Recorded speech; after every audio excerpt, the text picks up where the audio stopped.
Donc, Michel Dumont est titulaire d'un baccalauréat en économie et d'un certificat en administration des affaires. Après avoir enseigné pendant une douzaine d'années dans le réseau collégial, il réoriente sa carrière en 2002 pour faire partie de la grande famille de la fonction publique québécoise. Depuis maintenant plus de 15 ans, il agit comme conseiller émérite et chef d'équipe de la formation et soutien aux organismes publics et aux entreprises, à la direction des analyses, des orientations et des relations avec la clientèle au secrétariat du Conseil du Trésor. M. Dumont est spécialisé dans les marchés publics et il est, entre autres, responsable de la formation et de l'information sur le cadre législatif et réglementaire régissant les contrats publics. De plus, il a participé à titre de témoin expert à la commission d'enquête sur l'octroi et la gestion des contrats publics dans l'industrie de la construction.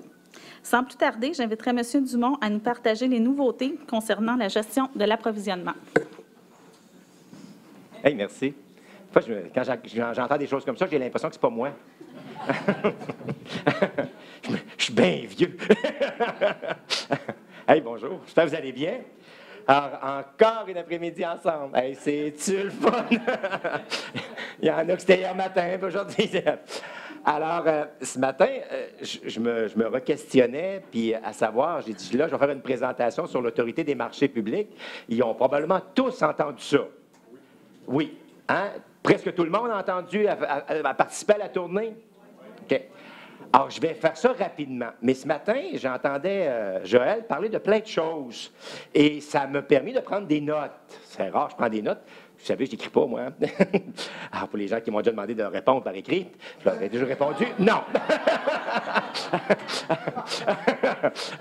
Mais vu que c'était pour moi-même, c'était moins pire. Alors, je vais essayer de revenir sur ces éléments-là cet après-midi. L'idée de revenir sur peut-être rapidement, puis j'ai vraiment raccourci la présentation que vous avez tous participé, soit avec moi ou avec l'équipe de Marie-Claude et Guy ou avec l'équipe de Oliver et Luciel, mais je pense qu'il y a plein d'éléments que si vous avez des questions, c'est des choses que vous dites, ben, on a entendu ça, mais on n'était peut-être pas sûr d'avoir bien entendu. Sauf pour les gens d'hier, là, parce qu'hier, je l'ai dit clairement, hein? c'est frais. Ben, revenez, proposez-moi la question. Vous savez, nous, on va revenir à l'automne avec les secrétaires de comité de sélection et on va vous inviter les rares, puis idéalement, on va essayer de rencontrer les dirigeants d'organismes aussi vers l'automne parce que ça va venir vite. Même si les gens, puis je le fais, puis je le refais le commentaire parce que je l'ai lu. Hein, il y a des gens qui nous ont dit, parce que vous savez, on vous a envoyé des fiches d'évaluation pour la rencontre AMP, puis il y a des gens qui nous ont écrit, ça, vous avez fait ça trop tôt. Et je répète encore une fois cet après-midi que je pense qu'on était presque en retard. Parce que, vous savez, on est rendu au mois de mai, on vous en parle là, on s'en va vers l'été. À l'automne, on va vous en reparler, bien évidemment, mais vous allez en pleine rentrée scolaire. Ça sera probable, puis il y a plein d'acquisitions, plein de contrats. Vous êtes en train de finir vos contrats de construction dans certains cas. Et on va se ramasser aux fêtes. Et après les fêtes, ça va arriver la surprise. Hein, de ce qu'on a mis en parenthèse bureau des plaintes ou mécanisme de gestion des plaintes ou processus de gestion des plaintes. Alors, effectivement, il faut commencer à y penser aujourd'hui. Puis dès que vous avez un petit peu de temps, commencez à planifier ça. Puis, vous savez, ce matin, on a parlé avec les gens de l'UPAC de la fameuse directive sur la gestion des risques, là, collusion et corruption. Bien, ça aussi, ça va vous arriver bientôt. Puis le mois d'août va venir bien, bien, bien vite. Hein? Et quand on va commencer à vous relancer là-dessus, puis à vous dire, regardez, il faut la préparer, cette directive-là, ce plan annuel de gestion, excusez-moi, bien, il va falloir le faire. Parce que le délai, là, est quand même, on verra bien, là, parce que là, on se rend bien compte que c'est peut-être un peu plus compliqué qu'on s'y attendait, nous aussi. Je pense que les gens de l'UPAC l'ont compris aussi, hein, que c'est de lire, de rassembler les gens autour des tables, de se questionner, de se challenger. Bien, il en arrive plein de choses. Puis comme nous, on vous oublie jamais, on a encore plein de beaux projets à vous proposer et à vous annoncer. Hein? Puis vous avez probablement entendu parler aussi d'un projet de loi qui s'appelle le projet de loi 171, hein, pour essayer d'harmoniser tout ça avec les accords intergouvernementaux. Bien, c'est un projet de loi qui aura des impacts aussi sur vous parce que on est visé par les accords. Et étant visé par les accords, il y a encore des changements au niveau de la loi sur les contrats. Donc, moi, ça me permet de revenir encore une fois. Je vais être réinvité, hein, c'est ça. Vous allez être obligé de me réinviter, mais c'est peut-être pas toujours pour les bonnes raisons que vous me réinvitez, hein, parce qu'il va encore nous changer nos affaires, ou il va encore nous ajouter une couche. Mais au moins, comme je dis souvent, ne tirez pas sur le messager, il vient vous rencontrer. Donc, rapidement, aujourd'hui, on va essayer de faire ça quand même, juste faire des rappels, et s'il y a des questions, vous m'arrêtez, puis moi, j'ai ma fameuse petite liste, je vais les passer. Donc, je vais essayer de faire ça rapidement, 1 heure max, puis prendre toute cette liste-là, puis essayer de répondre à des choses. Hein, puis, si vous avez des questions là-dessus, on va y passer. Donc, ce qu'on a bien dit, l'objectif de la loi qui crée l'autorité des marchés publics, hein, puis c'est le fun quand on le lit, hein, vous savez, vous êtes habitué à la LK, et là, vous avez maintenant la lampe. Vous allez être lumineux. Tout va vous éclairer avec l'autorité des marchés publics, parce que LAMP, hein, ça fait lampe. Alors, vous êtes des gens très lumineux. Moi aussi, je me sens lumineux après-midi. Donc, ça, c'est la notion d'équilibre. Les objectifs de cette loi-là, bien sûr, c'est de chercher un équilibre entre la transparence dans le processus contractuel, hein, l'équité envers les fournisseurs et la saine concurrence. Et c'est ce qu'on recherche et c'est ce qui est important de toujours avoir en tête dans ce que nous allons vivre au cours des prochains mois avec l'arrivée de l'autorité des marchés publics. Je dis l'arrivée parce que, oui, elle est là, hein, on le sait qu'elle est là, mais il y a toute la notion de... il n'y a pas encore d'entité dans les faits, il n'y a pas personne, il n'y a pas d'employé, même si dans les faits, on le sait, et c'est vers ça que je m'en vais, hein, avec l'entrée en vigueur de cette loi-là, ben, on sait déjà, nous, qu'il y a quand même des personnes déjà qui sont dans la loi, hein, qui existent et qui vont se déplacer vers l'autorité des marchés publics. Donc, la loi est là, elle est sanctionnée depuis le 1er décembre. On aura un PDG incessamment. Hier, justement, on était à Trois-Rivières, puis même la secrétaire associée disait, hein, on s'est mis une date, hein, on a une date butoir. C'est le 15, hein, 15 juin, pas le choix bien, on ose espérer, parce que si ce n'est pas le 15 juin, on a un sacré problème, parce que c'est à la fin de la session parlementaire. Et étant donné que c'est la fin de la session parlementaire, puis qu'on sait qu'au mois d'août, ils vont revenir pour dissoudre l'Assemblée, bien, si on n'a pas, ça veut dire que ça ressemble, vous voyez les délais. Alors, pour nous, on ose espérer que d'ici une semaine ou deux, on puisse proposer, finaliser tout le processus, que le premier ministre ait l'ensemble des noms, il en prend 3. C'est un minimum, c'est prévu dans la loi, qu'il y ait au moins 3 noms, puis qu'il en propose un à l'Assemblée nationale, et qu'aux 2 tiers, on puisse nommer un PDG. Et donc, là, on aura un PDG, un ou une, là, puis je ferai attention en le disant comme ça, à un ou une PDG, qui fera en sorte que nous, on aura notre 2e étape réglée, ce qui nous amènera à la 3e étape par la suite, 6 mois après, avec prise en charge de certaines responsabilités, transfert d'effectifs. Alors, quand on parle de 57 personnes, grosso modo, qui est déjà prévu dans la loi, bien, les gens de l'AMF, quelques personnes de l'UPAC, quelques personnes du ministère des Affaires municipales, quelques personnes du SCT et quelques personnes du ministère des Transports qui vont transférer, qui vont devenir des employés de l'AMP. Et on comprend à cet égard-là que le RENA va devenir la responsabilité de l'AMP et le registre des entreprises admissibles, donc le REA, qui actuellement est délivré par l'Autorité des marchés financiers. Donc ça, c'est l'étape importante. Mais pour vous, et je le répète, c'est l'étape la plus importante, c'est la notion de traitement des plaintes. Et c'est pour ça qu'à chaque fois que je le répète et que je le redis, qu'il faut que chez vous, ce soit clair, hein, qu'il y ait un processus mis en place, puis que les gens n'aient pas à le chercher. Puis vous le savez, le grand risque que vous avez actuellement, c'est que vous avez peur, puis je comprends là, hein, que les plaintes se mettent à rentrer à la poche chez vous, puis vous n'en voulez pas de plainte. Je le dis depuis au moins 3-4 semaines, la seule organisation à laquelle vous ne voulez pas parler, c'est l'AMP. Vous ne voulez pas qu'elle vous parle, puis vous ne voulez pas lui parler. C'est comme ça qu'on devrait le prendre, un peu à la blague, mais c'est ça. Hein? Donc, il faut que votre mécanisme soit clair, parce que des questions, des demandes de renseignements, des interprétations sur le devis, mais il faut que ça reste.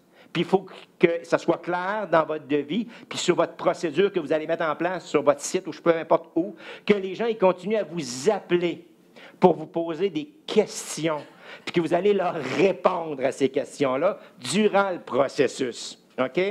Pour éviter qu'ils aillent remplir le sacré formulaire qui va être prescrit par l'Autorité des marchés publics, puis que là, ça devienne une plainte au sens large. Et une plainte, ça veut dire qu'il faut y répondre. Oui, mais là, c'est juste une question, ils cherchent, c'est écrit où? Mais ça devient une plainte. C'est plate, et c'est comme ça qu'il faut le voir. Donc, dès qu'ils vont remplir le formulaire, bien, vous devrez attendre à la date limite de dépôt des plaintes pour répondre à une question, dit c'est écrit où? Ben, vous allez dire c'est écrit à page 34, troisième paragraphe. Mais ça va être là. C'est sûr qu'il ne se plaindra pas de ça à la MP.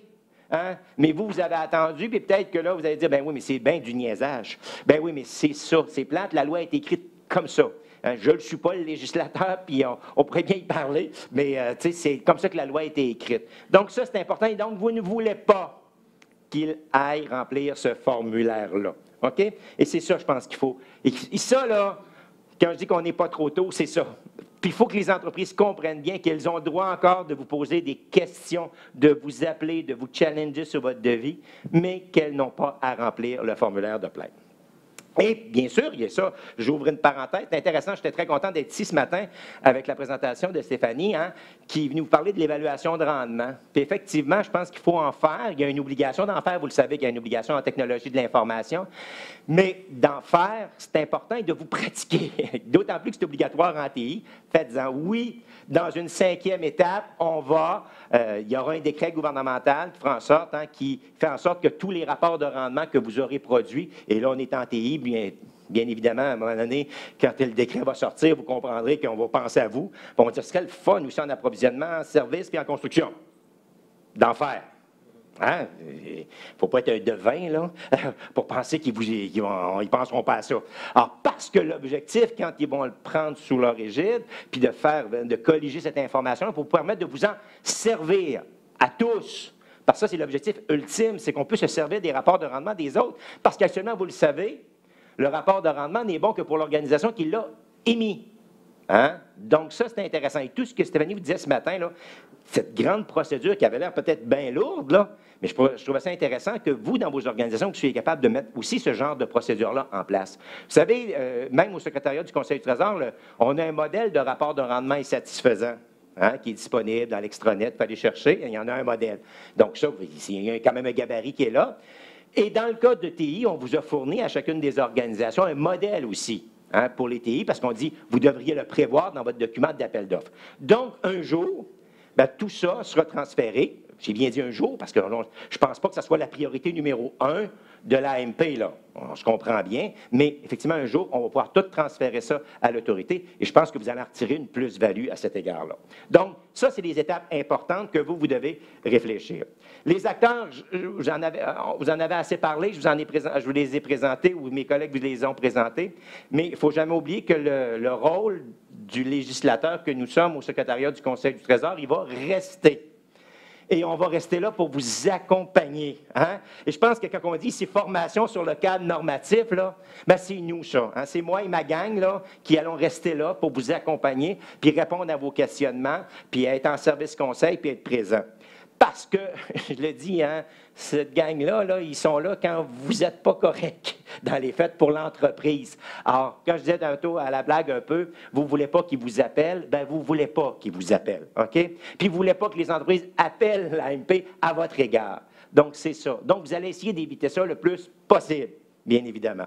Les autres organisations, bien, les gens de l'UPAC, c'est la même chose, mais là, l'UPAC, quand on parle de malversation, qu'on parle de collusion, de corruption, comme on a entendu parler ce matin, et merci encore une fois, c'était intéressant, hein, bien, c'est important pour vous. Puis n'ayez jamais peur de dénoncer. Hein, si vous pensez que c'est le petit morceau de casse-tête qu'eux autres, il leur manque, pour vraiment finir le casse-tête au complet, qui est le bleu de l'œil. Alors, il est important de leur transmettre cette information-là. Et les autres organisations, bien, vous les connaissez aussi. On le sait, qui est assujetti à ça. Et je n'ai pas à les répéter, mais effectivement, ce matin, Joël a ouvert un peu la porte. Et vous voyez, des fois, je me retrouve et je vais pouvoir répondre à des notes que je me suis prises en même temps. Hein, on sait que tout ce beau monde-là est assujetti à la loi sur l'autorité des marchés publics, mais on dit aussi que le gouvernement peut déterminer des organisations. Hein? Donc, pour déterminer une organisation, il faudra que ce soit une organisation juridiquement reconnue, bien évidemment. Là. Quand on pense à Collecto, par exemple, quand on pense à, là, je ne vais pas me tromper, c'est le Sénat, qui est un organisme, le Sénat, qui est aussi un organisme à but non lucratif. Donc, le gouvernement pourrait dire ces organisations-là, moi, je les identifie comme étant des organisations publiques. Hein? Ça serait un article 4.7. Dit toute autre entité déterminée par le gouvernement. Donc, ils deviendraient des organismes, des assujettis à la LCA. Devenant des assujettis à la LCA, ils deviendraient des assujettis à l'autorité des marchés publics. Devenant des LCA et des lampes, là, si on veut faire ça rapide, ben, ça veut dire tout ce que ça entraîne aussi comme obligation telle que vous avez en tant que commission scolaire envers la loi sur les contrats des organismes publics. Donc, ça aussi, il y a un cheminement à faire. Il y a un cheminement que vous, puis ce matin, Joël les a nommés, c'est important que la réflexion s'enclenche chez vous dans vos organisations respectives pour dire, on fait quoi? On veut-tu être une organisation déterminée par le gouvernement ou pas? Mais vous savez que si ce n'est pas un OBNL, l'organisation n'existe pas. Hein, juridiquement, elle n'existe pas. Donc, dans les faits, même si on met ça dans un appel d'offres, je vais le nommer, c'est le CAM qui lance un appel d'offres, le CAM n'existe pas dans les faits. Donc, s'il y a une problématique contractuelle, c'est les parties prenantes, hein, les commissions scolaires qui se sont regroupées. Donc, il faut être conscient que s'il y a un problème, s'il y a un dérapage, ce n'est pas le CAM qui signe le contrat public. Okay? Donc, ça, c'est important que ça soit clair aussi. Et ça, la réflexion, ça aussi, elle doit cheminer au cours des prochaines semaines, des prochains mois. Parce que, oui, il y a une réflexion, nous, qui est déjà enclenchée. Hein, vous connaissez les gens de Collecto, eux autres, ils sont conscients que probablement qu'ils vont être un organisme déterminé par le gouvernement. Je pense qu'ils en sont conscients, puis je pense qu'ils sont bien d'accord avec ça aussi. Mais ça veut dire que là, ça devient un organisme public. OK? Donc ça, c'est important aussi dans le contexte actuel de ce qu'on se parle l'après-midi. Je reviens sur cet élément-là de la responsabilité de l'AMP à regard des processus, d'un processus, et encore une fois, je le rappelle, hein, c'est d'un processus d'adjudication ou d'attribution, ou un processus, puis il dit un, là, hein, donc c'est un appel d'offres, un gré à gré, un processus de qualification, un processus d'homologation, l'exécution d'un contrat. Et c'est là-dessus que l'AMP a un rôle à jouer. Parce que vous ne voulez surtout pas être en enquête, on va le voir tout à l'heure. C'est clair. Donc, c'est le processus. Donc, c'est l'appel d'offres qui a été lancé, sur laquelle il peut y avoir une plainte, et que l'AMP va pouvoir intervenir. OK? Sur ça. Alors, regarde pas ce que vous avez fait antérieurement dans un processus de plainte. Regarde ce que vous faites actuellement. Hein, c'est quoi la problématique qui a été lancée? Et toujours dans le cadre de la loi ou de d'autres lois. Donc, c'est important toujours de regarder qu'est-ce que j'ai écrit dans le devis, qu'est-ce qui pourrait faire en sorte que je pourrais me faire challenger. Hein, tout à l'heure, puis je vais revenir avec cette fameuse notion du délai de l'appel d'offres public. Hein, j'ai dit à Michel, tu écris juste 30, puis c'est correct, dans tes notes aujourd'hui. Mais le 30 va peut-être être important, et c'est peut-être ça le fameux 30 jours qui va être important à mettre en place. Tout ça dans un processus de cohérence. Hein, tout ce qui se fait à quelque part, on va essayer l'AMP va essayer de dire, hey, si j'ai vérifié ça à quelque part, j'aimerais ça que ça se fasse aussi ailleurs, aussi si ça se fait bien. Donc, l'esprit de cohérence dans les processus contractuels. Donc, c'est vers ça que l'AMP va rechercher toute sa notion de saine gestion, d'équité, de transparence dans les processus contractuels. On sait qu'on a donné des pouvoirs de vérification, et ça, je viens de le dire, mais on a donné aussi dans la loi un pouvoir d'enquête. Et ça, c'est la chose que vous ne voulez surtout pas qu'il vous arrive en tant que donneur d'ouvrage public. Parce qu'on a donné beaucoup de pouvoir à l'autorité. Donc, quand on dit un pouvoir d'enquête, là, c'est sur sa gestion contractuelle. Actuellement, dans la loi, vous savez, on vous l'a dit lors des rencontres, on a prévu déjà une organisation qui a été visée, qu'on a désigné, il n'a pas déterminé, mais désigné, le mot est important. Alors, le gouvernement a déjà désigné le ministère des Transports comme étant une organisation qui, elle, dès les 6 mois après l'entrée en fonction du PDG, cette organisation-là, toute sa gestion contractuelle va être sur haute surveillance. Hein? Et même l'ensemble des vérificateurs du ministère des Transports, qui sont actuellement qui travaillent pour le ministère, vont devenir des employés de l'AMP. Donc, ça veut dire que les autres, là, tout ce qui se fait au ministère des Transports, ils le savent, ils le comprennent bien. Donc, ça veut dire que là, devenant des employés de l'AMP, ils connaissent un peu toutes les ramifications du ministère des Transports. Le gouvernement pourrait déterminer d'autres organisations. À un moment donné, il y a des dérapages médiatiques, il y a de l'information, il y a de la communication de renseignement. Il y a eu tellement de plaintes qu'à un moment donné, le gouvernement a dit « Hey, non, ça n'a pas de bon sens, là, cette commission scolaire-là, on va aller la vérifier, on va vérifier sa gestion contractuelle. » C'est ce que vous ne voulez pas, puis c'est ce qu'on ne vous souhaite pas, bien évidemment, parce que c'est un peu comme si vous mettez sous tutelle dans les faits, hein, parce que là, ils se mettent à vérifier des éléments comme, non, je pense que je ne l'ai pas regardé, mais toute la définition du besoin, jusqu'à l'exécution, jusqu'à la reddition de compte contractuelle. Donc, ça, c'est important quand on parle. Et des pouvoirs de commission d'enquête, ça veut dire qu'elle peut contraindre à quelqu'un à témoigner lors d'une enquête comme ça. Donc, quand le PDG ou quand l'AMP va appeler quelqu'un chez vous comme témoin, ce n'est pas ce que l'on souhaite, bien évidemment. Au terme d'une vérification, et là on revient, ou d'une enquête, mais surtout d'une vérification, hein, et ça, c'est important de se le rappeler, c'est pour ça que je vais le répéter quand même assez rapidement, mais quand l'AMP va vous ordonner quelque chose, faites ce qu'elle dit. OK. Hein? Parce que, puis je l'ai mis en rouge, pas pour rien, là, parce que je pense même dans la tournée, je ne l'ai pas mis en rouge, l'ordonnance des recommandations.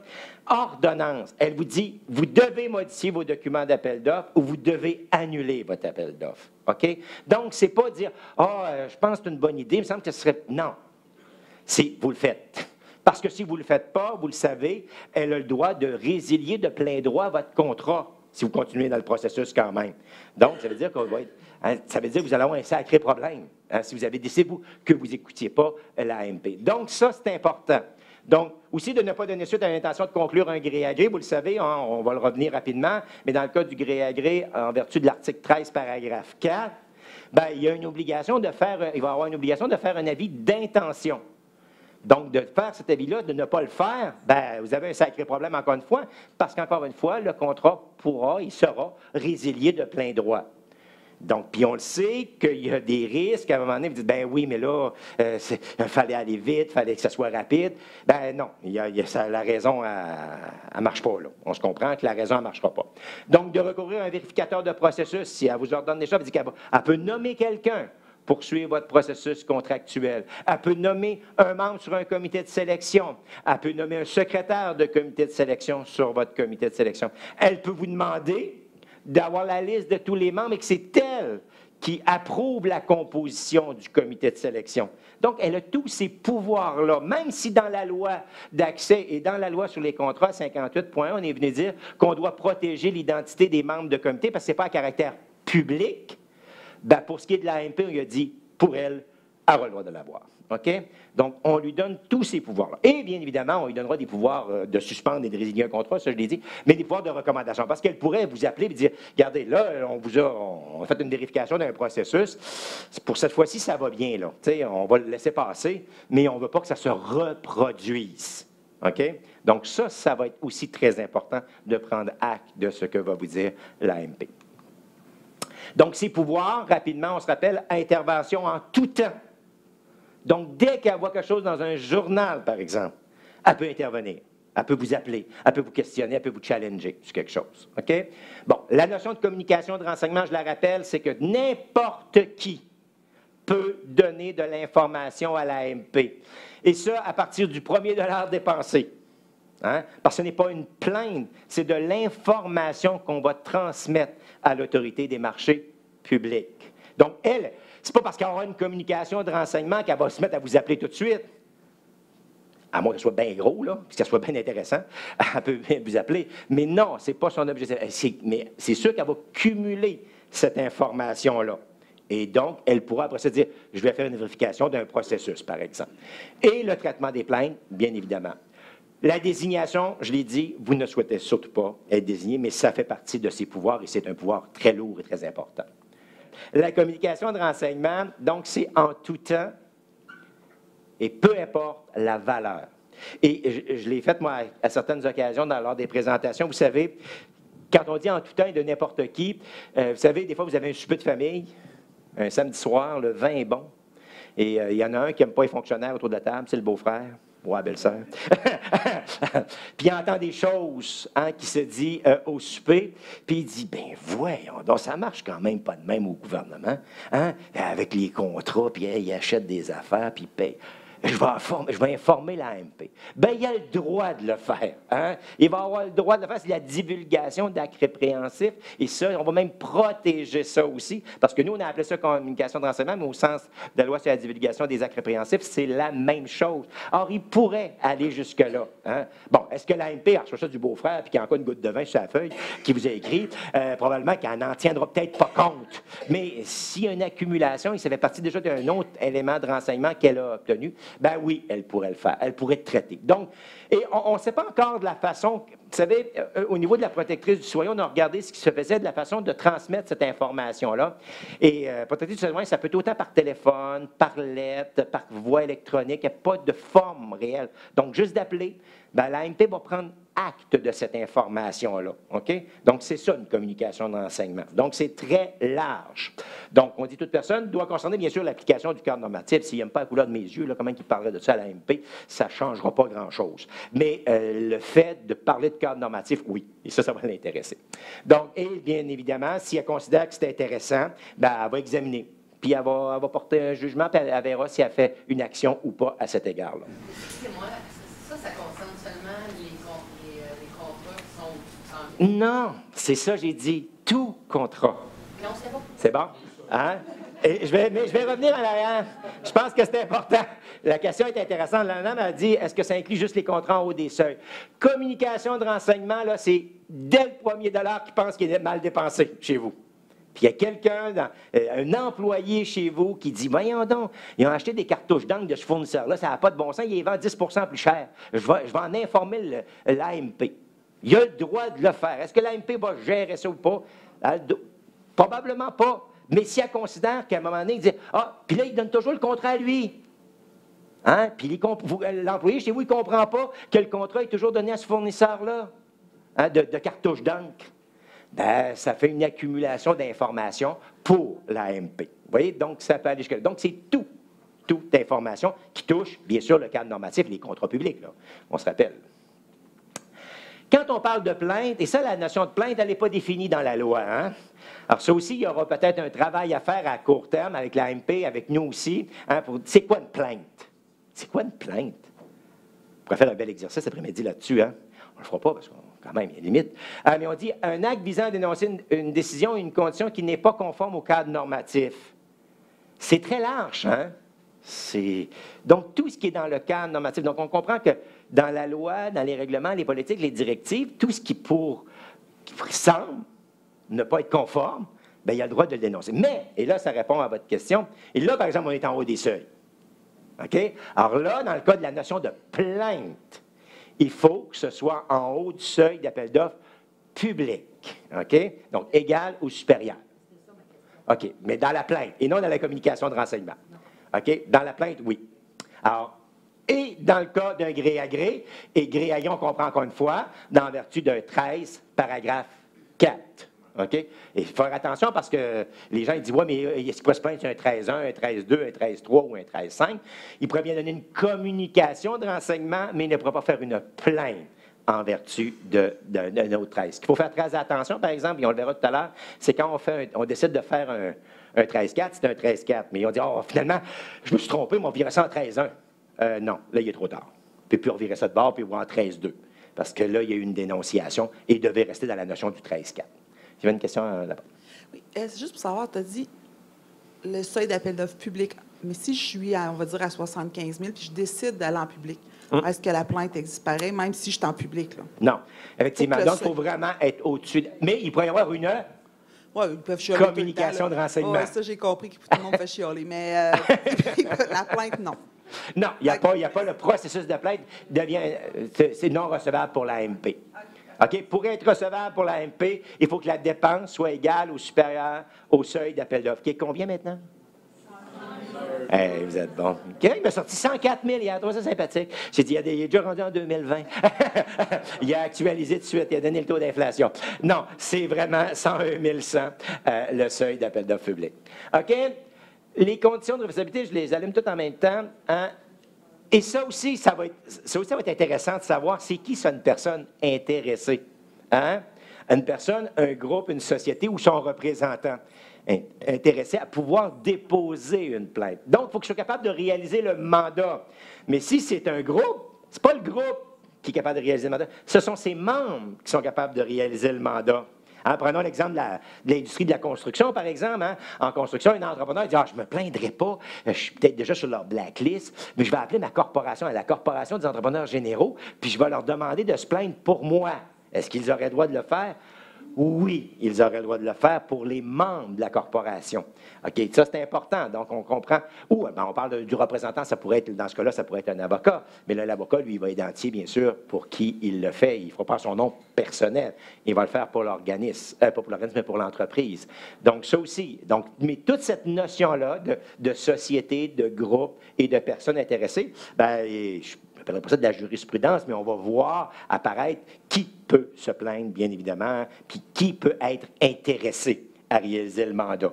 Je l'ai trouvé bien sympathique dans ma tournée dans les dernières semaines, puis je l'ai répété hier, là, c'est drôle, c'est que quelqu'un m'a dit « Ouais, mais le vendeur de lunettes là, qui veut se plaindre d'une construction, il dit « Moi, je vois clair dans votre affaire, c'est tout croche. » Non, ça, c'est pas acceptable. Hein? Même si c'est pour le beau-frère qui est entrepreneur, non, c'est au beau-frère à se plaindre, parce que lui, il ne peut pas réaliser le mandat. OK? Donc, la notion de personne intéressée. Bon, on comprend que c'est sur quelque chose qui est non conforme, là, sur le quoi, hein, puis on comprend bien que c'est au-dessus des seuils d'appel d'offres publics, encore une fois, pour répondre. La fameuse procédure, le fameux formulaire qu'on vous a bien dit depuis 4 semaines que vous n'avez pas à préparer. OK, ça c'est clair, là. Le formulaire, il va être préparé. On est en train d'en faire une version, j'appellerais peut-être une version bêta, là, pour proposer, parce que vous savez, quand le PDG va être nommé, là, ou la PDG va être nommée, bien évidemment qu'elle va espérer qu'on lui fournisse un beau cartable avec plein de belles informations, puis qu'elle ait bien plein d'outils. Est-ce qu'elle va prendre acte de tous ces outils-là et les utiliser tels que nous, on lui a produits? Ça lui appartient, OK, au PDG. Donc, mais nous, on va préparer des choses. Hein, on va lui donner des choses. S'il trouve intéressant le formulaire qu'on a préparé, ben, ce sera le formulaire qu'on a préparé qu'il prendra, puis il va l'adapter au fur et à mesure aussi du vécu du processus de plainte. Et ça, c'est important aussi, parce qu'il va évoluer ce processus-là. Et c'est important aussi que vous compreniez que le formulaire de plainte, il va être sur le site de l'Autorité des marchés publics. Hein? Il ne peut pas être chez vous. Les gens disent ah, mais j'aimerais ça l'avoir chez nous, le formulaire. Ben oui, mais quand l'AMP décide de changer le formulaire, ben, est-ce qu'elle va vous appeler les 1500 organisations? Parce que n'oubliez pas une chose, hein, c'est inclus le monde municipal, cette affaire-là, ça là. Hein? Alors, imaginez que chacune des organisations met ce formulaire sur son site, puis qu'elle décide de changer l'article 2.1, puis que vous n'avez pas vous envoyer un courriel à tous, mais que vous ne le changez pas, ils vont avoir un champ problème. Alors, il sera sur le site de l'AMP, vous aurez l'obligation de mettre un lien sur votre site, ou sur votre site, ça va être sur votre site que la procédure va être établie, et là, elle ira le chercher là, le formulaire, qu'elle va remplir, qu'elle va envoyer par voie électronique. Ça, la forme là, que ça sera envoyé, est-ce que il sera rempli en ligne, puis qu'il va être envoyé, ça, encore une fois, là, c'est la technologie, puis comme je suis très bon là-dedans, je vais laisser ça aux informaticiens. Mais on comprend que le formulaire, il va être rempli, il va être envoyé chez vous, OK? Et en même temps, à l'AMP. Et ça, c'est important, parce qu'eux, ils vont le recevoir. Donc, ils vont déjà savoir qu'il y a eu une plainte faite auprès de votre commission scolaire, mais elle ne traite pas ça, parce qu'elle dit, vous êtes la première instance, c'est à vous à gérer cette question-là, ou cette plainte-là, ou cette demande de renseignement. Parce qu'encore une fois, on ne sait pas ce que ça va ressembler, les premiers. Et oui, on se doute qu'au départ, il va y avoir un pic. Hein? Est-ce qu'il y a des gens qui vont tester la machine? On en est conscient, puis je pense que vous en êtes tous conscients aussi, qu'il y a des gens qui vont tester la machine. Dire, ça marche-tu, ça, la MP? Si je me plains là, j'ai une réponse. Ben oui. Puis après ça, ben, ça risque de redescendre puis retomber à des niveaux que l'on a actuellement. Vous savez, actuellement, moi, dans mon équipe, j'ai déjà des gens qui traitent les plaintes. Hein? Il y en a peut-être déjà eu qu'on a traité de chez vous, dans vos organisations. Ben, c'est 150 à 200 plaintes par année. C'est pas si énorme que ça, là, hein? Sur 240, 280 jours ouvrables, à peu près, là. Ben, ça veut dire l'équivalent d'une plainte par jour. C'est vrai que c'est beaucoup quand on le prend comme ça. Mais dans l'ensemble des contrats publics, sur les 22 000 contrats qui sont publiés dans SEAO par année, ben, dans le monde des MO, santé et éducation, ben, c'est pas beaucoup. Donc, c'est pas parce que l'AMP arrive que nécessairement tout le monde va se plaindre. Puis ils vont probablement comprendre à l'usage que ça peut être long, hein? Ça peut être compliqué. Hein? Quand on parle des délais, les autres, ils vont vouloir se plaindre, mais ils vont voir une réponse rapide. Est-ce qu'ils vont l'avoir rapidement, leur réponse? Ben non, ils ne l'auront pas rapidement parce qu'il y a une date limite pour répondre aux plaintes. Hein? Puis tant que les plaintes ne sont pas toutes rentrées, vous ne répondez pas à cette date limite-là. Ça va être juste après ça. Peut-être qu'ils vont vous appeler 3 jours après la publication. Puis on va dire comme ça qu'ils ne me rappellent pas, ils ne me rappellent pas. Tu vas dire, ben, tu as rempli le formulaire. Donc, nous, on doit attendre. Tu sais que c'est dans 15 jours, c'est 10 jours. Fait que tu auras ta réponse après cette date-là. Je ne te réponds pas tout de suite. Mais à la 11e journée, par exemple, dans le cas d'un 15 jours, ben, je vais te répondre, je vais te donner ta réponse, ma décision. Oui, mais c'était juste savoir c'était écrit où. Ben, tu aurais dû m'appeler. Hein? Ça aurait été moins compliqué. Puis je te l'aurais dit. Mais là, tu as rempli un formulaire de plainte. Donc, je considère que c'est une plainte, puis je vais te rendre ma décision après la date limite de dépôt des plaintes. Alors ça, là, ça va être important aussi dans votre fameuse dans votre procédure, votre mécanisme de traitement des plaintes, que ce soit clair. OK? Et ça, là, c'est là-dessus que je dis qu'on n'est pas trop tôt. Parce que ça veut dire que vous devez commencer à discuter, que ce soit clair dans vos organisations à cet égard-là. Oui, bon, tout d'un coup, il s'est levé des mains. Deux. Ah, pas le micro, il faut parler fort. Allô, bon. C'est lui, un petit de même, on le voit presque pas. Oui, c'est ça. Non, sérieux, j'étais pas là hier, je sais pas ce que vous avez expliqué, mais moi, je veux juste comprendre. Vous disiez que le formulaire va être mis sur... le lien. Le lien. Le lien va être sur votre site. Mais c'est à nous à envoyer le document à quelqu'un qui veut se plaindre? Non. Non? Non. OK? Il va être sur votre site. Quand l'entreprise va aller sur votre site puis qu'elle veut se plaindre, elle va cliquer sur ce lien-là. Pour aller se plaindre. Et là, elle va remplir le formulaire. C'est obligatoire de l'avoir? Ah oui! Oh oui! Non, mais pour aller sur l'AMP, c'est ça qui est à mettre en place. Et c'est ça qui est complexe. C'est intéressant de vous poser la question. Hein? C'est que chez vous, quand je disais on n'est pas tôt là, à vous me dire ça, c'est que la procédure que vous avez à mettre en place dans votre commission scolaire, là, elle doit déjà être en mode réflexion. Là. Déjà.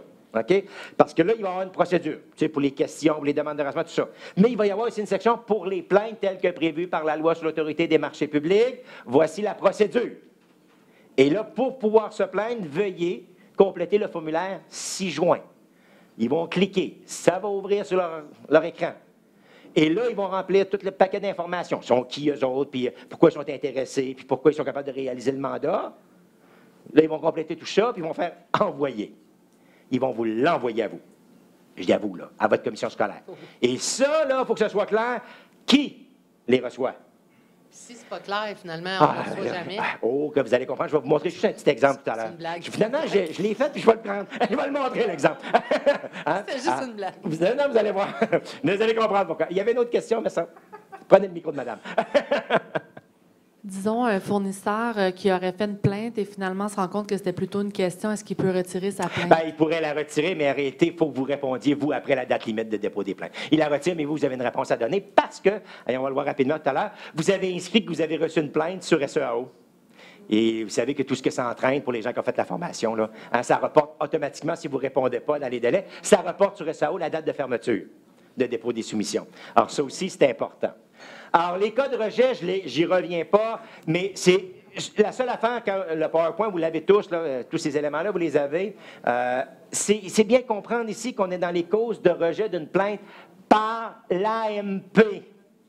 Vous ne rejetez aucune plainte. Ça, je veux que ça soit clair. Puis, quelqu'un me dit, Michel Dumont a dit qu'on pouvait rejeter des plaintes. Non. Ça fait trop d'années que je répète la même affaire.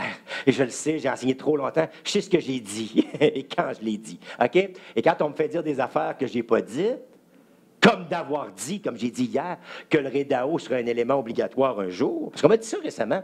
Hein, on m'a dit, hey, ça a l'air que vous avez dit que le REDAO serait obligatoire. Le fameux. Hein, j'ai jamais dit ça. Le CCAG est obligatoire, mais pas le REDAO. OK? C'est pas la même affaire, ça. Hein, le cahier des clauses administratives générales, ça, il est obligatoire. Mais le REDAO n'a jamais dit qu'il serait obligatoire. C'est un outil qu'on vous a fourni. Effectivement, il y en a plein qui utilisent l'outil Voldemort. On nomme pas le nom. Edilex, pour ceux qui ne connaissent pas. Voldemort. Pour ceux qui ne connaissent pas Voldemort. C'était Harry Potter. Alors, la notion des plaintes, ça, c'est un rejet par l'AMP. Mais vous avez dit, c'est frivole, je ne répondrai pas à ça. Bien, vous répondez à l'entreprise, ta plainte est frivole, si vous pensez que c'est la réponse que vous allez y donner. Mais faites attention quand vous allez écrire à l'entreprise, ta plainte est frivole. Peut-être qu'elle ne trouve pas frivole, elle. Fait qu'elle va se plaindre à l'AMP. Puis là, vous aurez à répondre à l'AMP que ce n'était pas frivole. OK? Alors, faites attention. Vous avez une obligation de répondre. Nos fameux carrés aux dates que vous avez tous vus puis qui étaient un comfort food, c'était le fun, c'était réconfortant de manger des carrés aux dates. C'était voulu qu'on vous présente des carrés aux dates. Il y avait toute cette notion de délai. Je ne reviens pas tout là-dessus, là, bien évidemment. Là. Je vais revenir juste sur certains éléments.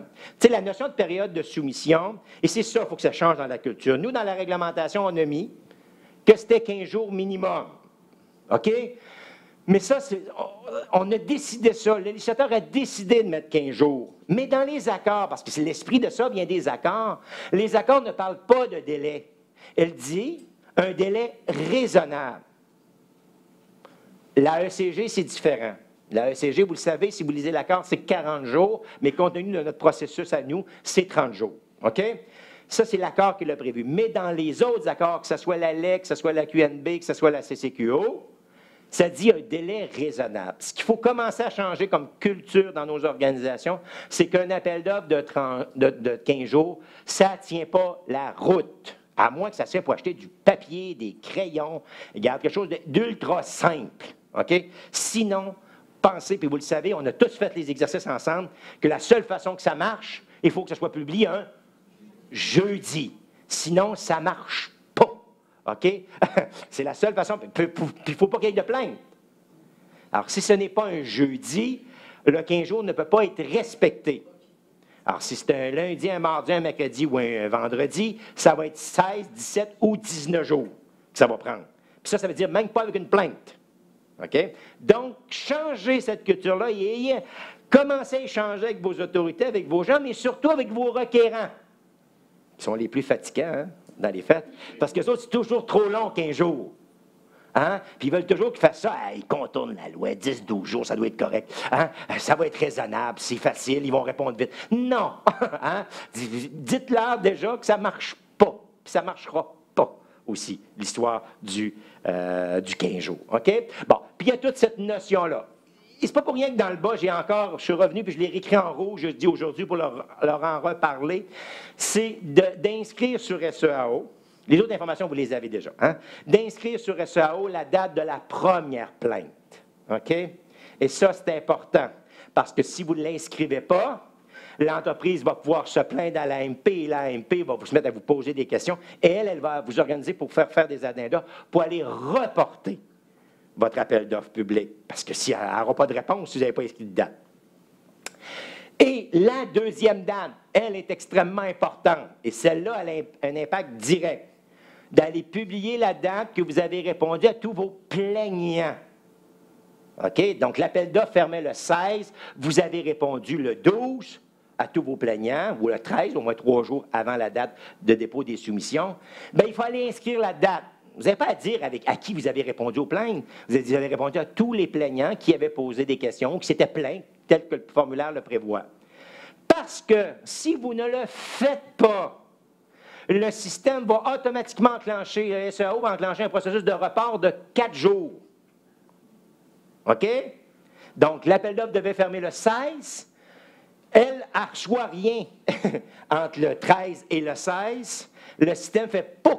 Reproduit 4 jours, là, l'AMP va vous interpeller, la SEAO va vous interpeller. Hey, vous devez faire un addenda pour informer vos fournisseurs que la fermeture n'est plus le 16 et maintenant rendue au 20. Oh oui, mais il n'y a pas eu de plainte. Oui, mais vous n'avez pas. Ou il y en a eu une, puis vous n'avez pas écrit la date. Automatiquement, le système lui va reporter la date de 4 jours. Et ça, c'est important. Et ça, dans votre mécanisme de contrôle que vous mettrez en place, bien, il faudra que ce soit clair chez vous. Que dès qu'il y a une plainte, vous l'avez inscrit sur SEAO et vous avez répondu et vous avez inscrit sur SEAO. Parce que le système lui va rapporter tant que vous n'aurez pas marqué une date de réponse aux plaintes. Donc, vous ne répondez pas, elle est reportée au 20. Donc, du 16 au 20, je comprends. Et là, le 17, vous n'avez pas répondu encore, 3 jours avant, pouf, un autre 4 jours. 24, vous n'avez pas répondu le 21, un autre 4 jours. J'ai sauté à cette acétate-là tout de suite. Hein? Ce qui est important quand une entreprise va vouloir se plaindre, c'est qu'elle ait l'intérêt requis. OK? Et si elle a l'intérêt requis, elle a le droit de se plaindre, mais elle doit documenter l'entreprise aussi. Et ça, c'est important, vous autres aussi. Hein? Vous devez documenter votre réponse, mais l'entreprise, elle doit expliquer pourquoi elle est capable de réaliser le mandat. Hein? Parce que c'est ça qui va faire en sorte que vous allez être capable de prendre une décision. OK? Alors, si c'est tout croche son affaire, bien, votre décision elle va être basée sur ce qui vous a donné tout croche. OK? Donc, ça, c'est important de documenter pour l'entreprise parce qu'elle doit le transmettre, l'information. Parce que vous allez lui demander, puis l'AMP va lui demander aussi quand elle veut se plaindre à l'AMP. Hein? Donc, ça, là, ça soit clair. Autant pour vous, parce que vous aussi, là, ça devrait être documenté. Parce que la prochaine acétate a dit, l'AMP, là, va vous dire à vous, là, quand elle va recevoir la plainte, là, parce que là, vous avez répondu, vous avez rendu une décision, l'entreprise n'est pas contente. Elle a le droit de ne pas être contente, là. Okay? Elle va se retourner, elle va aller rechercher le formulaire qu'elle vous a envoyé, mais qu'elle a envoyé à l'AMP. Elle va l'avoir, elle va l'enregistrer sur son site. Elle va remplir probablement la dernière section, qui va être « J'adresse ma plainte à l'AMP ». Elle va l'envoyer à l'AMP. Là, l'AMP, automatiquement ou presque, elle va vous interpeller. Et là, c'est important, encore une fois, quand elle va vous interpeller, parce qu'elle informe l'organisme qui doit sans délai. Parce que là, on embarque dans le processus du temps. Alors, quand elle vous dit, l'AMP, « Hey, j'ai reçu une plainte de telle organisation que vous avez traitée et l'entreprise n'est pas satisfaite du traitement que vous avez fait. Pouvez-vous nous envoyer sans délai l'ensemble de la documentation qui a fait en sorte que vous avez pu prendre une décision de cet ordre-là? » Plus vous allez attendre, plus elle traite rien. Puis là, si vous commencez à dire « Ouais, j'ai pas toute l'info, je vais revenir avec ça. Hey, » c'est pas normal, vous n'ayez pas toute l'info, vous avez traité la plainte. Or, quand c'est sans délai, c'est sans délai. Puis là, vous y envoyez à elle. Elle, à partir du moment qu'elle a toute l'information, là, elle peut se donner un délai prévu par la loi de 10 jours pour traiter la plainte qui lui a été adressée. Elle peut prendre plus long, mais ça, il faut qu'elle s'entende avec vous. OK? Mais sinon, elle ne prendra peut-être pas 10 jours. D'autant plus si c'est une plainte frivole ou qui semble abusive. Au bout de 2 jours, peut-être qu'elle va vous rappeler, elle va dire « Hé, mon, d'où ça... Regarde, je viens de rendre ma décision, là. Je viens de transmettre ma décision à l'entreprise et à vous. C'est beau, vous pouvez continuer le processus tel qu'il était enclenché, puis arrêtez rien. Reportez même pas la date. Parce qu'elle a répondu assez vite, puis vous avez fait un appel d'offre de 30 jours. Hein? Et qu'on ne reportera pas la date. Parce que plus votre appel d'offre va être long, moins vous allez reporter de date. Mais à 15 jours, c'est sûr, vous allez reporter une date. OK? Donc, ça va s'arrêter là. Mais ce qui est très important, c'est le sans délai. OK? Parce qu'elle, là, si ça prend 5 jours à lui transporter l'information, bien, elle va prendre peut-être 10 jours, ça va être 15 jours de plus, là. Alors, c'est ça qu'il faut être conscient du délai. Parce que l'objectif de la loi qui crée l'autorité des marchés publics n'a pas d'objectif de prolonger vos appels d'offres publics. Bien au contraire, on va faire des appels d'offres qui sont encore mieux structurés, mieux faits, des devis mieux écrits encore, puis avec des meilleurs soumissionnaires, puis avec des contrats qui vont respecter exactement ce que vous avez demandé. Mais c'est un peu ce qu'on disait ce matin, ce que Stéphanie disait aussi. Hein? Dans la loi, il y a un beau principe que je répète depuis 10 ans. Évaluation préalable, adéquate et rigoureuse de mon besoin. Hein, c'est le principe numéro 4. Hein? Donc, rappelez-vous-le et rappelez-le à vos gens. Et cela, à cet égard-là, je vais rappeler une chose que j'ai dite à plusieurs reprises, que je vais redire là. Quand vous allez publier un appel d'offres public, vous allez dire à votre requérant que d'ici la date limite de dépôt des plaintes, il ne prend pas de vacances. Il reste disponible. Parce que c'est probablement lui qui a les réponses aux specs qui sont dans le devis. Si c'est une question d'admissibilité ou de conformité, c'est sûr que les gens des contrats vont être capables de répondre à ça. On en est tous conscients. Mais si c'est une spécification technique qui fait en sorte que je veux une pomme croquée, il n'y a plus personne qui veut ça. Hein? Hein? Que je veux une pomme croquée sur ma tablette, je trouve ça beau. Si votre réponse, si je trouve ça beau, là, elle va avoir une plainte. C'est sûr. Mais pourquoi vous voulez la pomme croquée? Ben c'est ça, il y a quelqu'un quelque part qui a dit aux gens des contrats, voici les spécifications, hein? Voici les fonctionnalités qui font en sorte que pourquoi j'ai besoin de la pomme croquée. Mais si vous n'avez personne à qui poser la question pendant la période des plaintes, ben vous êtes fait, effectivement. Puis qu'est-ce qui arrive? Ben vous allez être obligé d'attendre qu'elle revienne de vacances du Sud, puis elle dit « Hey, j'ai une question. » Ça peut être une question bien anodine. Pourquoi? Mais si la personne n'est pas disponible pour répondre, bien vous ne pouvez pas rendre une décision à une entreprise, à Samsung, à Acer, à LG, dire pourquoi ça vous prend la pomme croquée. Ce qu'ils vont se plaindre probablement, hein? C'est sûr. Donc, c'est d'avoir la réponse. Et quand vous allez rendre votre décision, et dire, nous, là, et ça, la MP, la jugera peut-être même pas de ça, elle va dire, c'est vrai, ils ont besoin de ça parce que dans leur organisation, ça leur prend cette spécification technique-là, ça va se régler là. Mais si vous n'avez pas la réponse, là, les délais vont se prolonger. C'est clair. OK? Donc, ça, c'est important. Et ça, c'est un changement de culture. Et ça fait partie du deuxième élément pourquoi j'ai dit on va leur en parler tôt, parce que c'est long, changer des cultures. Puis 10 mois, c'est pas long. OK? Voilà. Donc, je ne reviens pas sur ça, je vais passer ça vite. Faites attention aussi peut-être au congé férié. On a fait l'exercice avec un congé férié là, hein, qui reportait dans le mois suivant. Alors, tous ces éléments-là, c'est important. Les décisions de l'autorité des marchés publics, et je le rappelle, hein, c'est d'ordonner à l'organisme de modifier ou d'annuler l'appel d'offres. Quand elle vous dit d'annuler, c'est annulé. OK? Il y a trop d'irrégularités dans votre document d'appel d'offres, ça ne marche pas, vous annulez. OK? Même chose dans le cas d'un gré à gré. Et elle confirme toujours la décision de l'organisme public. Ce qui est extrêmement important, c'est quelque chose que j'aurais pu mettre en rouge aussi. La décision est rendue publique sur le site de l'AMP.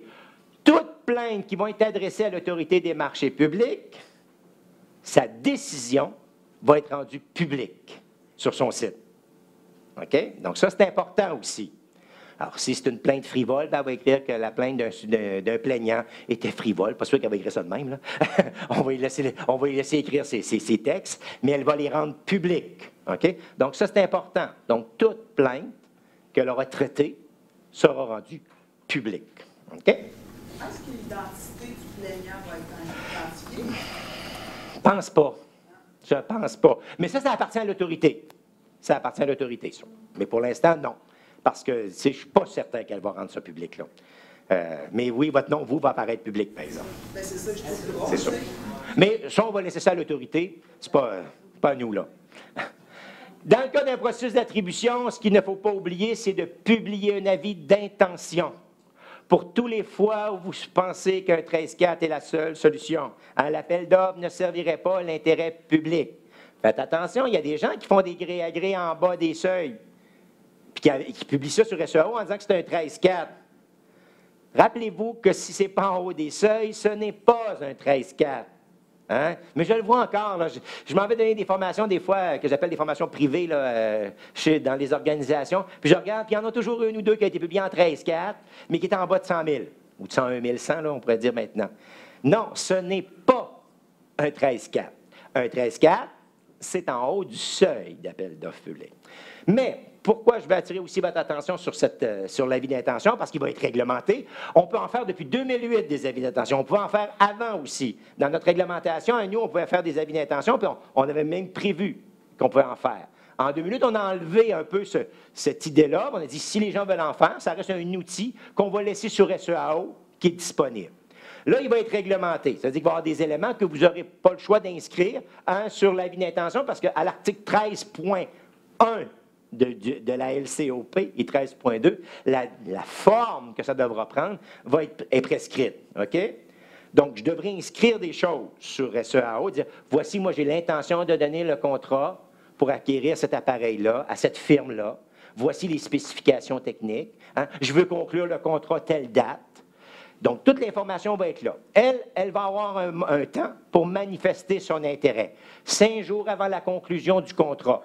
Alors, elle pourra dire, « Hey, moi, je suis capable de faire la même affaire. J'ai un produit équivalent. » Donc, elle manifeste son intérêt. Vous allez juger de l'intérêt, à savoir si c'est recevable ou pas. Si ce n'est pas recevable, vous allez lui dire. Mais vous allez aussi lui dire qu'elle aura 3 jours pour se plaindre à l'AMP. Alors, elle va interpeller l'AMP peut-être, et l'AMP jugera après ça si votre interprétation et votre décision était la bonne. OK? Alors, c'est toujours la même procédure, mais il faut laisser le temps. Dans le cas de si quelqu'un vous interpelle et vous dit « Moi, je fais un équivalent », là, posez-vous des questions. Parce que votre recherche sérieuse et documentée que vous avez peut-être faite dans votre organisation ou que votre requérant vous dit « Non, non, non, il n'y en a pas d'autres. Je te dis, il n'y a pas d'autres affaires qui font la même affaire. » Posez-vous la question. Tu sais, il y a un fameux article 28 là, qui existe, que des fois on aime ça utiliser, hein, les gens de l'éducation, hein, pour les activités d'enseignement.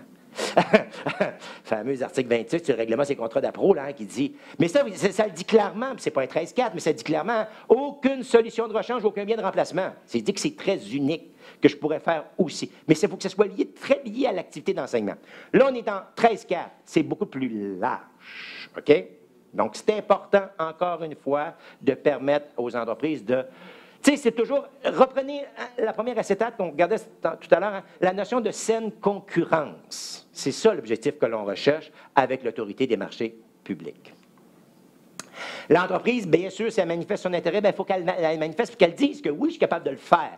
Il faut encore une fois qu'elle documente, qu'elle vous donne l'information pour que vous soyez capable de juger de... le fait qu'elle est capable de réaliser le mandat. Alors, tout ça est prévu. Hein, on a prévu des dispositions dans la loi pour les délais, bien évidemment. L'autorité, même chose. Quand on est dans manifestation d'intérêt et qu'elle vous dit « J'ai reçu une plainte, documentez-moi ça sans délai », elle va vous interpeller tout de suite, l'AMP.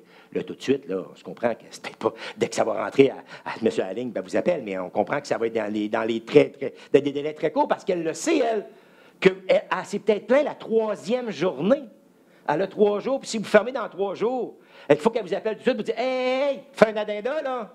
Il faut que tu reportes ça de 4 jours tout de suite. » Fait qu'il faut qu'elle vous appelle tout de suite, l'AMP. Fait qu'elle niaisera pas, là. Quand la plainte va rentrer, il va y avoir quelqu'un qui va sur le téléphone pour vous appeler. Fait que ça aussi, c'est important. Soyez au bout de la ligne aussi, hein? Il faut qu'il y ait quelqu'un au bout de la ligne pour répondre. Parce qu'il faut que quelqu'un aille faire l'addenda puis la publier sur SEAO. Hein? Vous voyez, tout ça, là. Mais si on n'est pas en 15 jours, il n'y en a pas de problème. Donc, encore une fois, je rappelle que c'est l'histoire du 15 jours qui est problématique. OK? Je pense que c'est assez clair. Répétez plusieurs fois aujourd'hui, c'est bon. Ça, je passe ça vite, c'était dans la formation de notre émission. Cette acte-là est extrêmement importante.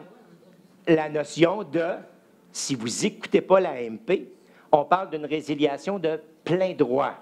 C'est-à-dire que le contrat n'a plus lieu d'être. Et là, je vous ouvre une petite parenthèse que j'ai dit à tout le monde. En tout cas, moi, je l'ai dit. Je ne sais pas si mes collègues l'ont dit lors de la tournée. Hein? Vous savez, des fois, on fait un 13-4 en gré à gré, mais on ne pense pas qu'il fallait que je fasse un avis d'intention, par exemple. Puis que là, je le fais, le gré à gré. Puis je fais un beau 13-4, puis j'ai demandé les autorisations au conseil des commissaires, puis tout avait l'air beau, mais je n'ai pas pensé qu'il fallait que je fasse un avis d'intention préalablement. Au bout de 30 jours, parce qu'il y a une obligation dans la loi si je ne veux pas perdre des points dans mon portrait personnalisé. Publié dans les délais de 30 jours. Et là, je veux publier sur SEAO dans 30 jours, mon gré à gré en 13-4. Il y a quelqu'un qui le voit, un concurrent qui aurait peut-être pu réaliser le mandat. Vous savez ce qui arrive? Elle se plaint directement à l'AMP.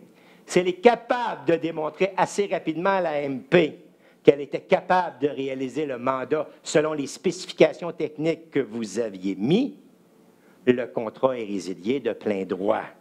Ça veut dire quoi? L'AMP va dire à l'entreprise, poursuis-les. Je viens de te donner le droit de les poursuivre et tu vas probablement gagner. Alors, imaginez, c'est un appareil de 500 000, 6 millions de dollars qui est rentré chez vous et que là, vous aviez donné le contrat pareil, sans faire un avis d'intention. L'entreprise décide de vous poursuivre pour des millions de dollars. L'AMP vient de lui dire, tu vas gagner. C'est ça qu'elle vient de lui dire. Okay? Donc, il faut être conscient de ça. OK? Donc, soyez très attentifs à cet égard-là. OK? Oui? Ma question concernait la GRIX. Je sais qu'on considérait peut-être de changer son statut à cause des problématiques.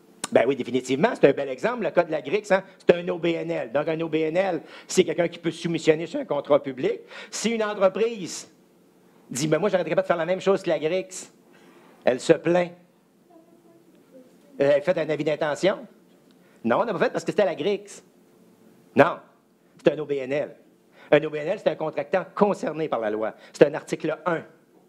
Quand on a modifié en 2012, on a dit que les OBNL pouvaient soumissionner sur les contrats publics. Mais on ne disait pas qu'on allait leur garantir des contrats. Savons-nous quand ça va être effectif? 10 mois après l'entrée. Ah, le fait que la GRIX va devenir ou pas, ben non, il va falloir qu'il y ait des démarches. Il faut qu'elle soit déterminée par le gouvernement. Hein? Alors sinon, quand vous allez vouloir acquérir quelque chose de par la GRIX, puis qu'on est en haut de 101 100, il faudra faire préalablement un avis d'intention. Mais il est au courant de cette problématique. J'espère. Il y a un vieil adage qui dit en droit, nul ne doit ignorer la loi. Est-ce qu'on peut le signifier à quelqu'un? Ben, regardez, je pense qu'ils le savent. Là. Ils ont dû l'entendre. Si Collecto l'a entendu, eux autres aussi l'ont entendu. Hein? Je pense. Mais effectivement, c'est un OBNL, la GRIX, la Société GRIX. Donc, important. Vous savez qu'il y a plein de commissions scolaires qui ne publient pas leur contrat avec la GRIX. Est-ce qu'on devrait publier nos contrats avec la GRIX? Ben oui, c'est un contrat public avec un OBNL. Mais je sais que 80 des commissions scolaires ne publient pas leur contrat. C'est-tu normal? Non. Non, parce que c'est un contrat public. Je comprends qu'elle est créée par des commissions scolaires, mais c'est une société indépendante, elle a un statut juridique indépendant. OK? Ça, c'est effectif dans 10 mois. Ça, c'est effectif dans 10 mois après l'entrée en fonction du PDG. Fait qu'on a 10 mois pour le comprendre. Oui. Ah, c'est bon, hein? Donc, j'étais pas trop tôt, hein? Alors, voilà. Les modifications législatives, vous les avez vues, mais je vais y revenir, mais je veux surtout, comme il y a 2... Ah, c'est bon, ça me donne du temps, j'ai le temps de faire le tour. Je suis content. Puis s'il y a des questions, vous m'arrêtez, là. Ces éléments-là, je vais juste revenir sur 2 éléments importants. Au niveau de l'autorisation de contracter, puis ça, c'est clair. Puis tantôt, j'ai parlé du projet de loi 171, projet de loi qui va venir spécifier aussi le fait que, pour répondre aux notions des accords, que la valeur de mon marché doit être établie en incluant les options de renouvellement ou les options d'acquisition ou de contrat de service. Dans le cas de l'AMP, on est modifié aussi au niveau de l'autorisation de contracter. On dit qu'il faut calculer les options de renouvellement pour évaluer la valeur du marché. Et s'il dépasse 1 million en service ou 5 millions en construction, je dois demander l'autorisation de contracter. Actuellement, c'est clair en bonne pratique, puis on le dit même dans les accords, c'est écrit, que si je décide de faire un contrat de 35 000 renouvelable 2 fois, c'est un contrat de 105 000, je dois faire un appel d'offres public. OK? Parce que je suis en haut de 101 100. Ça, la loi 171 va venir spécifier ça. Il va y avoir un article qui va venir le spécifier aussi dans la LCOP. Là, c'est clair dans les accords. C'est pas clair dans la LCOP, mais concernant le fait que, et c'est l'élément d'ici, c'est l'article 21-17, lui, il est clair. 13.2, ben oui, maintenant 13.2, c'est clair aussi. Hein? Vous devez demander à votre dirigeant d'organisme de signer la fiche d'autorisation pour faire un 13.2. Et ça, c'est vrai. Tout ça, ce qui est là, il y a encore quelqu'un qui m'a posé la question récemment, en disant, ça se tient en vigueur, ça, là? Oui, depuis le 1er décembre 2017. OK? Parce que la loi sur l'autorité des marchés publics est venue modifier la loi sur les contrats, puis elle dit, tout ça, là, c'est pas exhaustif, mais je pense qu'on va en parler tout là, ça rentre en vigueur le 1er décembre 2017. OK? Donc, c'est important. La notion de confidentialité des preneurs de documents. Je pense à le monde de la construction, encore une fois. Hein, vous savez, dans le monde de la construction, les gens, ils vous appellent souvent, les sous-traitants, en disant « Hey, tel entrepreneur, a-t-il acheté les documents d'appel d'offres? Parce que je veux juste savoir, pour moi, voir si je vais déposer au BSDQ. » Bien, s'il n'a pas dit qu'il acceptait que l'on divulgue son nom, cet entrepreneur-là, vous n'avez pas le droit de divulguer son nom à sous-traitant, à ce sous-traitant, au sous-traitant qui vous appelle. S'il accepte qu'on divulgue, parce qu'il a donné son autorisation quand il a acheté les documents d'appel d'offres sur SEAO, vous avez le droit de le dire. Vous les voyez tous. Si on a laissé aux donneurs d'ouvrages publics assujettis à la LCOP le droit de voir l'ensemble de tous les gens qui achètent leurs documents d'appel d'offres. OK? Mais il faut être prudent avant de donner un nom, à savoir si vous avez le OK ou pas. Dans le monde municipal, ils le voient le jour au moment de l'ouverture, eux autres. Ils ne les voient pas avant ça, qui a acheté les documents d'appel d'offres. OK? Ils ne les voient qu'à ce moment-là. Mais dans le monde LCOP, vous allez les voir. Et ça, on est venu modifier 58.1 à cet égard-là. Le RENA, bien sûr, qui va rester, on assure sa pérennité au cours des prochaines années. C'était clair. On avait un doute à une certaine époque. On pensait que ça disparaîtrait parce qu'on était certain que l'autorisation de contracter ferait en sorte que toutes les entreprises avec qui ils voudraient contracter avec l'État, ben, il y aurait obtenu leur autorisation de contracter, mais actuellement, on est à peu près à 4200, 4300 entreprises sur une possibilité de 24 25 000 entreprises qui contractent avec l'État. On ne l'atteindra pas, puis on avait 3 ans, puis ça fait 5 ans, fait qu'on c'est sûr qu'on ne l'atteindra pas. Alors, on est venu modifier la loi à cet égard-là. Je vais me permettre maintenant de passer ma liste. S'il n'y a pas de questions là-dessus, tu as des questions? Non. Alors, j'avais le fameux catalogue ce matin. Alors, quand tu proposes un catalogue, dire voici la liste des 500 produits, c'est les 500 produits. Sinon, tu n'es pas admissible. OK? C'est plate, j'en conviens peut-être, là, mais faites des familles de produits, au pire. Mais non, c'est l'ensemble de tous les produits qui doivent être dans le catalogue, de toutes les entreprises qui veulent soumissionner. C'est bon pour ça? OK? Parce que ça, c'est important, là, parce que je sais qu'il y a plein, en regroupement d'achat, on en voit, là. Hein, on lance un appel d'offres, voici 500 produits. On dit, nous, j'accepterais, s'il y a 90 de tous les produits dans le catalogue, je vais accepter qu'il est admissible quand même. Non, pas ce que le cadre réglementaire dit. Ça dit l'ensemble. Hein. Sinon, comment on peut faire pour évaluer une soumission par rapport à une autre? Hein, alors, on revient au principe même de l'équité envers les soumissionnaires. Donc, c'est l'ensemble des produits du catalogue. Oui? Donc, si un soumissionnaire d'Excel qui a un produit qui est à propriété exclusive d'un autre fournisseur, il faut analyser si on... Oui, ben voilà. Si on n'avait pas l'information que ce produit-là était à propriété exclusive, discontinué ou plus disponible parce qu'il a été discontinué, il faut absolument que les soumissionnaires avisent l'organisation. Moi, je pense qu'il va aller répondre au formulaire d'en bas qui est marqué « plainte ». Si ce n'est pas une plainte, il va poser la question. Il va poser la question. Effectivement, et vous, ça vous amènera à faire un addendum. On peut, à ce moment-là, au lieu que ce soit une plainte, on fait une correction, un addendum, on modifie le bordereau de soumission. Exactement. D'accord. C'est ce qu'on souhaite. Il ne faut pas qu'ils remplissent la plainte. On ne veut pas de plainte. Voilà. Je l'ai dit, vous n'en voulez pas de plainte. OK? Au niveau des accords, on en a parlé. Regroupement d'achat, on vient d'en parler encore une fois. Alors, l'AMP, l'Autorité des marchés publics, ce que je vous dis, puis je l'ai réécrit, là, puis je le disais un peu à la blague tout à l'heure à la table, disait, pensez 25-30 jours pour vos appels d'offres publics. Puis je vous dirais, là, commencez tout de suite à inculquer ça dans vos organisations. Hein? Et quand le 10 mois arrivera, là, après l'entrée en fonction du PDG, ça va déjà être rentré, ça va être inculqué. Donc, commencez tout de suite le 25-30 jours. Puis vous allez voir, puis avec les exercices qu'on a faits ensemble, tout ça, là, pas ce PowerPoint-là, mais oui, ou lui ou un autre, là, mais quand la tournée va se terminer, de la tournée AMP, à mi-mai, tout ce qu'on vous a expliqué lors de la tournée, on va rendre ça disponible. Hein, les formulaires, les grands tableaux, tout ça, les fameux PowerPoint avec, on clique, puis il s'allume des dates, puis 7 jours, puis 4 jours, puis 3 jours, puis 2 jours, là. Tout ça, vous allez les avoir, OK? Vous pourrez les présenter chez vous dans vos organisations aussi. Mais allez chercher, faites-en un à 15 jours, comme je voulais faire aujourd'hui, puis je trouvais que c'était peut-être pas important. Puis après ça, vous le faites à 25 jours, puis vous savez qu'en mettant 25 jours, il n'y en a pratiquement pas de report. Hein? Puis en 30 jours, bien, il n'y en a pratiquement jamais, parce que 30 jours, ça nous donne toujours. La raison principale, c'est que vous allez répondre très rapidement aux plaintes. C'est pas d'attendre à la limite, par exemple, pour répondre aux plaintes. Répondez aux plaintes rapidement. Puis répondre aux plaintes, ça veut dire de rendre une décision sur la plainte. Bon, le REDAO, j'en ai parlé tout à l'heure. L'évaluation de rendement, je trouve ça intéressant aujourd'hui qu'on en a parlé parce que je me dis, c'est important, vous avez une obligation d'en faire depuis le 1er juin 2016 en technologie de l'information.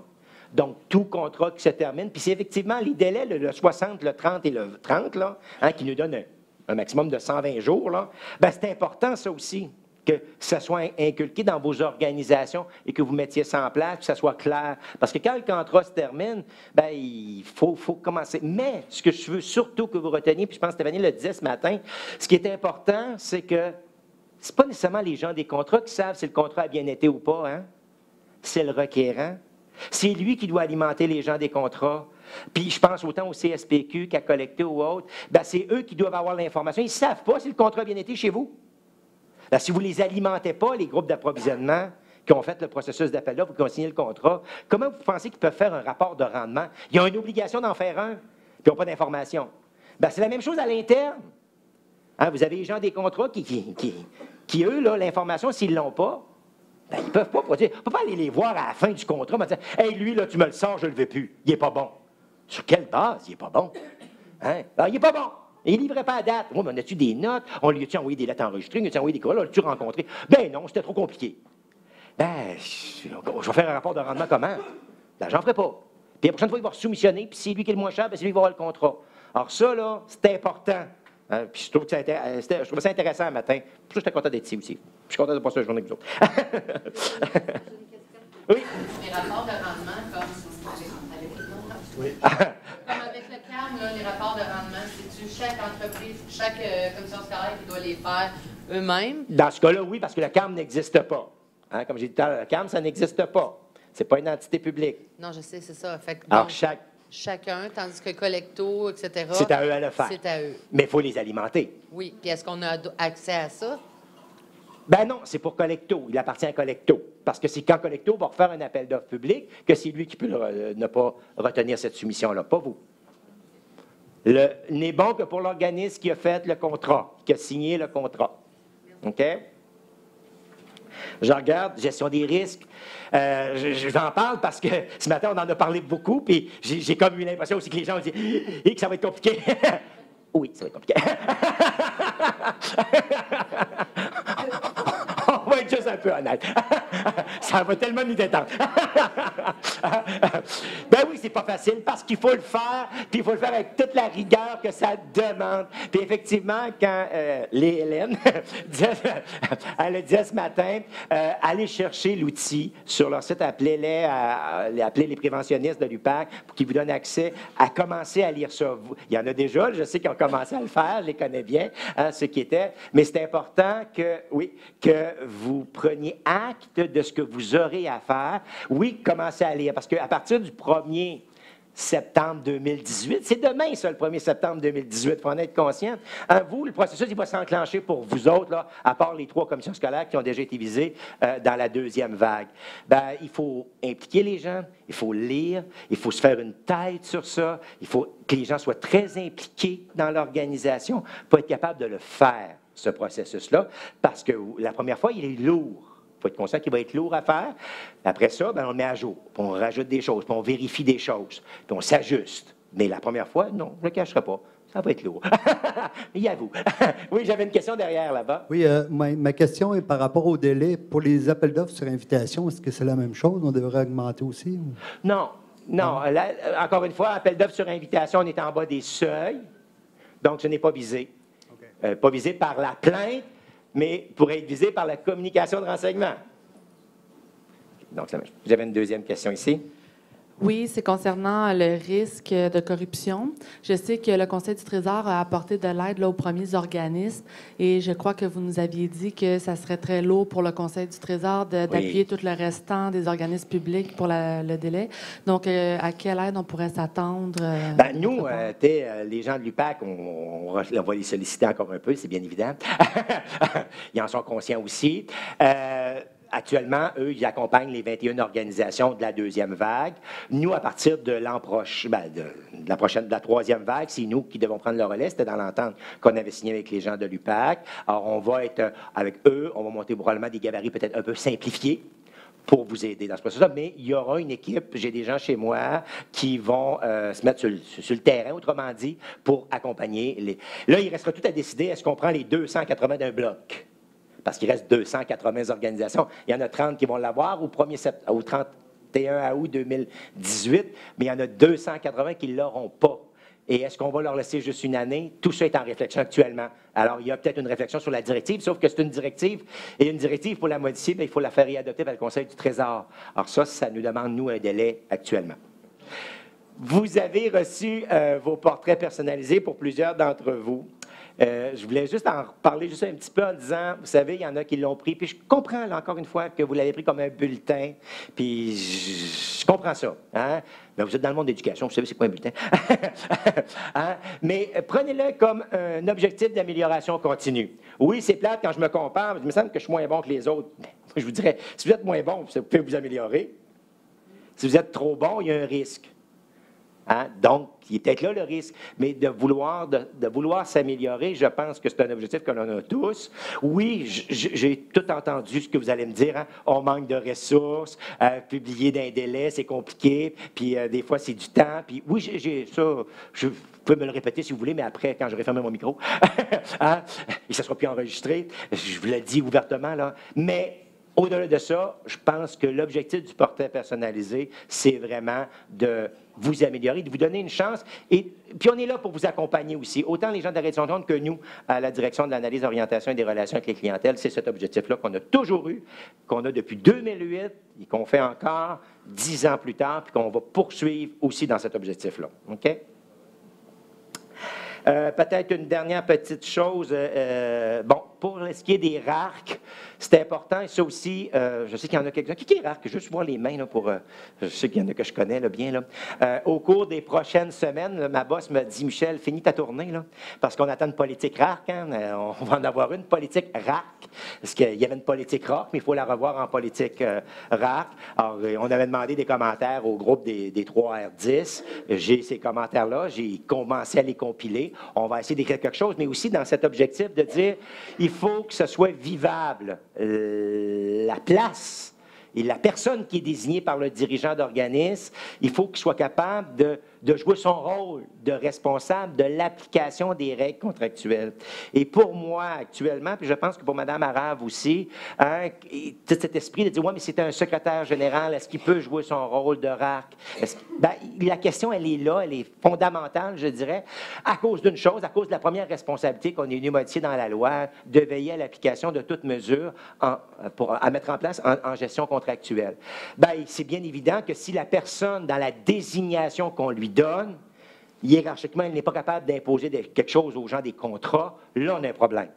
OK? Ça, c'est clair. Mais à partir de ça, bien là, ça appartient aussi aux dirigeants d'organismes. Quand ils nomment quelqu'un, il faut qu'ils donnent aussi les pouvoirs que confère la loi à l'article 21.0.2. OK? Alors ça, je vous dirais que d'ici l'automne, oui, il devrait y avoir une politique RAC. Et il y a une directive qui s'en vient. Je sais que ce matin, ça a été dit, je ne me souviens plus si c'est par vous, concernant les pots de cadeaux. Je pense que c'est par vous, ça. Il y a une directive qui s'en vient. Effectivement, je pense que vous l'aviez lancée aussi. Oui, il y a une directive qui s'en vient. Il y a même 2 règlements qui seront modifiés à cet égard-là, qui ont été proposés au Conseil du Trésor pour aller au Conseil des ministres pour le pot de cadeaux. Alors, effectivement, il y a toute cette notion d'éthique. Et c'est les règlements en éthique qui vont être modifiés pour est-ce qu'on peut accepter ou pas un cadeau. Alors, ça s'en va vers le 0 cadeau, bien évidemment. Donc, je pense que j'ai passé à travers toute ma petite liste de petits éléments. Vous, avez-vous des questions maintenant? Stéphane à l'arrière. Je commence à connaître les gens. Hein? Dangereux. C'est dangereux, peut-être. Plutôt, Michel, tu parlais pour... il y aurait un webinaire pour l'AMP oui. Qui était prévu. Et on ne le voit pas sur le site de l'Extranet, mais je pense que ce serait intéressant juste pour aussi former nos équipes. Vous ne les voyez pas. Vous ne les voyez pas parce que la seule personne qui les voit actuellement, c'est le RARC. De par la lettre qu'il a reçue le 2 mars dernier, où il y avait toute la programmation des 21 villes et des 30 séances d'information, et ces 2 séances-là aussi sont là. Donc, il faut aller voir son RARC.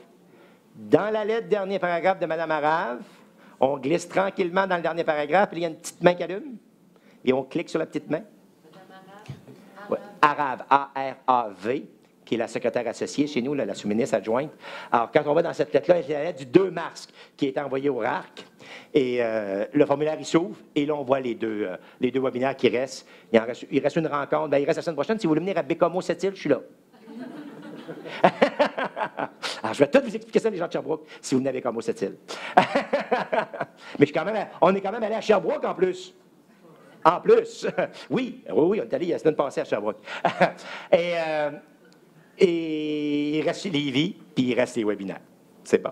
Et à l'automne, et ça peut-être en terminant, peut-être juste avant de répondre peut-être à une autre question, à l'automne, on va revenir, bien sûr, à vous parler de la loi qui a créé l'Autorité des marchés publics. Et vous savez, là, je parle peut-être plus au secrétaire de comité de sélection parce qu'ils ont déjà été invités. On les a invités il y a 6 mois quasiment. Avant les fêtes, on vous a envoyé le formulaire, les secrétaires de comité de sélection, en vous disant, vous pouvez déjà vous inscrire à notre prochain forum des secrétaires de comité de sélection. Et on va à Sherbrooke aussi. On va aller à Sherbrooke aussi. Ça, c'était tout au secrétaire de comité de sélection. C'était lui concernés pour l'invitation. Là, on a invité les secrétaires. Tous les secrétaires, ça, quand c'est forum des secrétaires, juste. Là, ils ont tous été vous avez tous été convoqués. Est-ce qu'il y a des secrétaires chez vous? Non. Bon, ben c'est ça. Alors ça, c'est important. Et ça, je le rappelle à tout le monde. La semaine passée? Non. Et ça fait longtemps. Puis ça, je vous le répète encore. Je pense que c'est important encore une fois après-midi. Bon, d'où c'est le fun. J'ai plein de choses, plein de messages à passer. Réinvitez-moi. Hein? Je dînais ce midi avec des gens. Il y a des gens qui se disent « Ah, j'ai un secrétaire chez nous, c'est assez. » Peut-être que c'est assez, mais pour moi, c'est pas assez. Vous devriez 2, 3, 4, 5 secrétaires par organisation. Ayez le maximum de secrétaires de comité de sélection dans vos organisations. On vous forme gratuitement. Hein? Puis on vous accompagne gratuitement. Puis là, cette année, on a décidé d'aller dans vos régions en plus à l'automne, au mois d'octobre. Gratuitement, ça va être chez vous. Donc, ça ne vous coûtera pas tellement cher de vous déplacer chez vous. Hein? Et ça, c'est important. Oui, la formation, hein, puis j'ai Mme Meilleur qui est là, qui dit « C'est quand la prochaine formation? » J'y ai dit, hein, c'est le 6 juin à Montréal pour la LCOP et au mois de septembre, la formation de secrétaire de comité de sélection. Après ça, vous faites votre examen et vous êtes secrétaire. Puis à tous les fois qu'il y a un forum de secrétaire de comité de sélection, 2 fois par année, on vous convoque. Tous les secrétaires. On en a presque 600 actuellement au Québec. Bien, ça nous en fera juste 100 de plus à accueillir dans nos bras. On est à bras ouverts avec vous. Et je suis là en plus. Vous êtes chanceux. Je suis là à tous les forums. Question? Sinon, merci.